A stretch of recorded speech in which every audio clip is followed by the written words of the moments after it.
In this video, we're going to play a traditional diddle and roll exercise and learn a structure to practice any future roll combinations. Most diddle and roll exercises are mathematically generated in some way, so each combination of 1, 2, 3, and 4 notes is equally emphasized and practiced.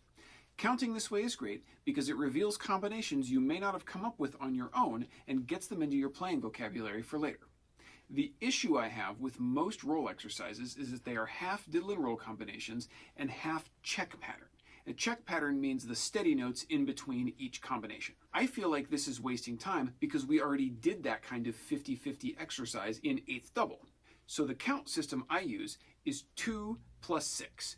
2 counts of check pattern and then 6 counts of our diddle and roll combinations.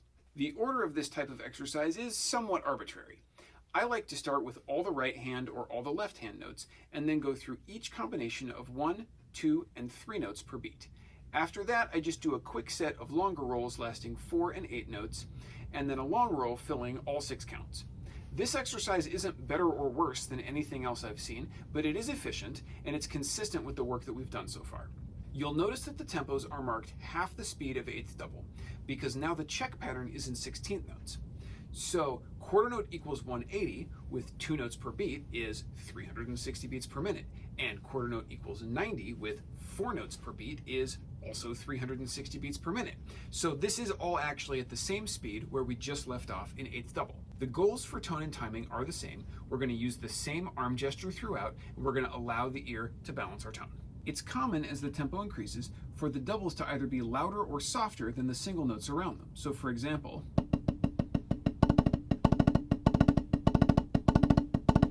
or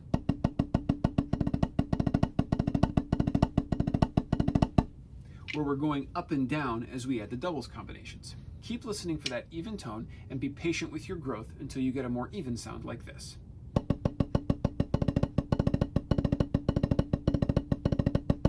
The first 2 combinations are all the notes on the right or the left hand. 1, 2, 3, 4.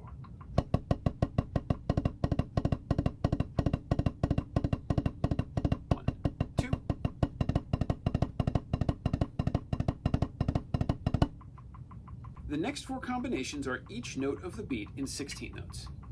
1, 2, 3, 4. 1, 2, 1, 2, 3, 6, 1, 2, 1E, 2E, 3E, 4E, 5E, 6E, 1, 2, 1 and 2 and 3 and 4 and 5 and 6, 1, 2, 1, 2, 3, 4, 5, 6, 1. The following 4 are 5-stroke rolls. Now this is a traditional counting convention for labeling them, and it means that the doubles plus the next note equals 5. So in this case, right, right, left, left, right. In this context, the 5-stroke label is a little less relevant because we actually have all the 16th notes written out and we're putting the slashes on the individual notes, but it's still an important thing to note as a great deal of material is going to be organized this way when you see it in music. 1, 2, 3, 4. 1, 2. 1, 2. 1, 2.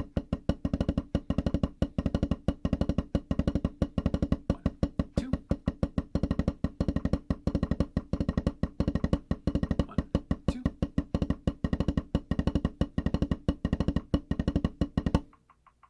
Now that 4th combination is an example of what we call the corner problem, where that 2 double combination is going over the edges of a beat. So there's 2 solutions you can come up with. You can either play a single diddle at the beginning and end as written. So you go 1, 2, 3, 4, 1, where there's 1 diddle at the beginning and 1 diddle at the end. Or you can add an extra diddle in the middle of the check pattern to complete the 5-stroke concept and just leave off the first diddle at the beginning like this. 1, 2, 1, 2. This is a writing issue that you're going to run into in pieces sometimes, so you should just be aware that it's a thing and that either solution is possible. The next 4 combinations are 7 strokes. Just like before, that's going to be 3 doubles plus the next note, like right, right, left, left, right, right, left. 1, 2, 3, 4, 5, 6, 7. Only the first and last combinations here are actually going to fit inside a single beat. The other two are going to overlap with that corner problem issue. So these combinations can actually take a moment to organize mentally. Keep your focus on your tone and timing as you go. Don't get tangled up in the counting issues and lose track of your tone and your timing. 1, 2, 3, 4. 1, 2. 1, 2. 1, 2. 1, 2.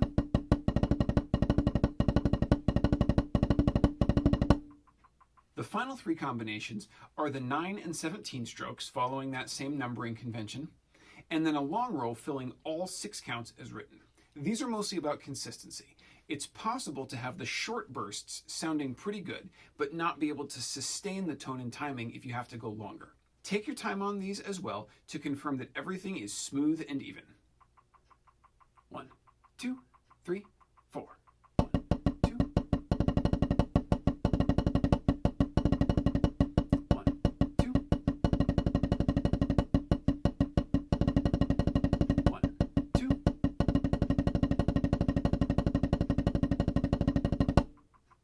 Get to where you can play all these combinations through without stopping at a single height. Then challenge yourself to do it at a tap height, a comfortable height, and an extra big height. I don't like to assign dynamics and angles to this yet because it can get really specific and complicated. Find taps plus about 2 levels by feel, and you'll have the flexibility to adjust to whatever musical or stylistic needs come up. As you practice, be able to count out the structure as you play. Keep your arms moving always with the same gesture. Get good at 1 level first, and then feel out taps plus 2 levels above that to maximize your control and flexibility.